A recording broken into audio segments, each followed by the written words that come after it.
பூலோகம் என்பது பொடியாகி போகலாம், பொன்னாரமே நம் காதலு பூலோகம் தாண்டி வாழலாம். ஆகாயம் என்பது இல்லாமல் போகலாம், ஆனால் நம் நேசமே ஆகாயம் தாண்டி வாழலாம். கண்ணீரில் ஈரமாகி கரையாச்சு காதலே, கரை மாற்றி நாமும் இல்லை கரையேற வேண்டுமே.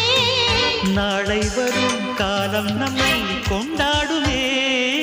தாஜ்மஹால் தேவையில்லை அன்னமே அன்னமே, காடுமலை நதிகள் எல்லாம்